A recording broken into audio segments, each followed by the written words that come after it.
എല്ലാവർക്കും നമസ്കാരം. Agri four യുവിൻ്റെ പുതിയൊരു വീഡിയോയിലേക്ക് എല്ലാവർക്കും സ്വാഗതം. നമ്മുടെ വീടുകളിൽ നമുക്ക് ജൈവ പച്ചക്കറി കൃഷി ചെയ്യാം. അപ്പോൾ ഇതുമായി ബന്ധപ്പെട്ടുള്ള ഒരു ചെറിയ വീഡിയോ ആണ് ഇന്നത്തെ വീഡിയോയിൽ നമ്മൾ ഷെയർ ചെയ്ത് തരുന്നത്. അപ്പോൾ എല്ലാവരും വീഡിയോ പൂർണ്ണമായും തന്നെ കാണുക, വീഡിയോ പരമാവധി ഷെയർ ചെയ്ത് കൊടുക്കുക. ചാനൽ ആദ്യമായിട്ട് കാണുന്ന സുഹൃത്തുക്കൾ തീർച്ചയായിട്ടും നമ്മുടെ ചാനൽ സബ്സ്ക്രൈബ് ചെയ്യുക.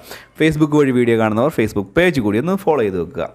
സ്വന്തമായിട്ട് പച്ചക്കറി ഉണ്ടാക്കുന്നത് വളരെ നല്ലൊരു കാര്യമാണ്. നമുക്കറിയാം, നമ്മുടെ വീടുകളിൽ തന്നെ പച്ചക്കറി ഉണ്ടാക്കുകയാണ് എന്നുണ്ടെങ്കിൽ നമുക്ക് പലതരത്തിലുള്ള മറ്റ് സംസ്ഥാനങ്ങളിൽ നിന്ന് വരുന്ന വിഷമുള്ള പച്ചക്കറികൾ ഉപയോഗിക്കേണ്ട ആവശ്യമില്ല. എന്നാൽ കൃഷിയിൽ മുൻപരിചയം ഇല്ലാത്ത ആളുകൾ എങ്ങനെ കൃഷി തുടങ്ങുമെന്നുള്ളൊരു സംശയമാണ് പലർക്കും ഉള്ളത്. വിഷമിക്കേണ്ട ആവശ്യമില്ല. തുടക്കക്കാർക്ക് അവരുടെ അടുക്കളത്തോട്ടത്തിൽ വളർത്താൻ സാധിക്കുന്ന ഏറ്റവും മികച്ച 4 പച്ചക്കറി വിഭാഗങ്ങളെക്കുറിച്ചാണ് നമ്മളിന്ന് പറയാൻ പോകുന്നത്, അല്ലെങ്കിൽ 4 കാര്യങ്ങളെക്കുറിച്ചാണ് നമ്മൾ പറയാൻ പോകുന്നത്.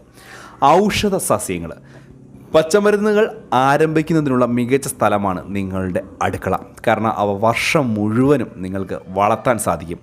ആദ്യം കുറച്ച് ജൈവ വിത്തുകൾ വാങ്ങുക. വേഗത്തിലും എളുപ്പത്തിലും ആരംഭിക്കുന്നതിന് വേണ്ടിയാണിത്.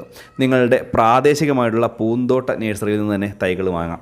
റോസ്മേരി, മുനി, കാശിത്തുമ്പ, ഒറിഗാനോ, ചീവ്സ്, തുളസി എന്നിവ പോലുള്ള അടിസ്ഥാന സൗകര്യങ്ങളുടെ നിങ്ങളുടെ അടുക്കളയിൽ ഉണ്ടായിരിക്കണം. ഇവയെല്ലാം വളരെ ലളിതവുമാണ് എങ്ങനെ കൃഷി ചെയ്യുമെന്നുള്ളൊരു കാര്യം. ചട്ടിയിൽ ജൈവമണ്ണ് നിറച്ച് പാക്കറ്റിലെ നിർദ്ദേശങ്ങളനുസരിച്ച് വിത്ത് പാകുക. നിങ്ങളിത് വളർത്തുന്നത് നിലത്താണെങ്കിൽ കാലാവസ്ഥയെ ആശ്രയിച്ച് ആഴ്ചയിൽ 3-4 തവണ ആഴത്തിൽ തന്നെ വെള്ളം നനയ്ക്കാൻ പ്രത്യേകം ശ്രദ്ധിക്കുക. ഇത് മാത്രമല്ല, വേനൽക്കാലത്തെ ഏറ്റവും ചൂടേറിയ ദിവസങ്ങളിൽ നിങ്ങളുടെ ഈ ഒരു പൂന്തോട്ടത്തിന് ദിവസേന വെള്ളം കൊടുക്കുവാനുമൊക്കെ പ്രത്യേകം ശ്രദ്ധിക്കുക. ഇതിൻ്റെ കൂടാതെ തന്നെ തക്കാളി കൃഷി, വിത്തുകൾ വാങ്ങി ഉടൻ തന്നെ വീടുകളിൽ വളർത്താൻ തുടങ്ങുക. ഈ ഒരു തക്കാളി കൃഷിയൊക്കെ നിങ്ങൾ വിത്ത് സ്റ്റാർട്ടർ ഡ്രോകളോ അല്ലെങ്കിൽ മറ്റെന്തെങ്കിലും രീതിയിൽ ഉപയോഗിക്കാം. ഓരോ വിത്തിനും ഇടയിലെ 2 ഇഞ്ച് സ്ഥലമെങ്കിലും അനുവദിച്ച് കൊടുക്കണം. ഏകദേശം 6 ആഴ്ചയ്ക്ക് ശേഷം നമുക്കത് പറിച്ച് നടാൻ തയ്യാറാകുന്ന രീതിയിലായിരിക്കും ഇതിൻ്റെ വളർച്ച ഉണ്ടാകുക. സമയമാകുമ്പോൾ അവയെ ഒരു വലിയ പാത്രത്തിലേക്കോ ഉയർത്തിയ കിടക്കയിലേക്കോ അല്ലെങ്കിൽ നമുക്ക് മണ്ണ് ഉയർത്തി വെച്ചിരിക്കുന്ന മണ്ണിലേക്കോ ഒക്കെ ഇത് നീക്കാൻ സാധിക്കും. നിങ്ങൾ നിലത്ത് നടുകയാണെങ്കിൽ മണ്ണ് തിരിക്കണം. ധാരാളം കമ്പോസ്റ്റ് ചേർത്ത് വേണം ഇത് നമ്മൾ ഈ വിത്തല്ല ഈ ഒരു തൈ നടാനായിട്ട്.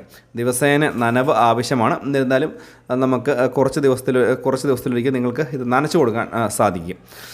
പയർ, ബീൻസ്, ഇതൊക്കെ ഞാൻ കഴിഞ്ഞ ദിവസം പറഞ്ഞിട്ടുണ്ട്. ബീൻസ് പയറിൻ്റെ കാര്യങ്ങൾ നമുക്കൊരു കലത്തിലോ ഒക്കെ ഒരു തടത്തിലോ ഒക്കെ നമുക്കിത് കൃഷി ചെയ്യാൻ സാധിക്കും. അടുക്കളത്തോട്ടത്തിലെ ഏറ്റവും പ്രധാനപ്പെട്ട ഒന്നാണ്. നമുക്ക് എപ്പോഴും ഒരു ചെറിയ തോരൻ വെക്കണേലോ ഒക്കെ ഒരു മെഴുകുപുരട്ടി വെക്കണേലോ ഒക്കെ ബീൻസ് പയർ ഉപയോഗിക്കാം. ഇതൊക്കെ ഏറ്റവും എളുപ്പത്തിൽ തന്നെ കൃഷി ചെയ്യാൻ സാധിക്കുന്ന ഒന്ന് തന്നെയാണ് ബീൻസ് പയർ.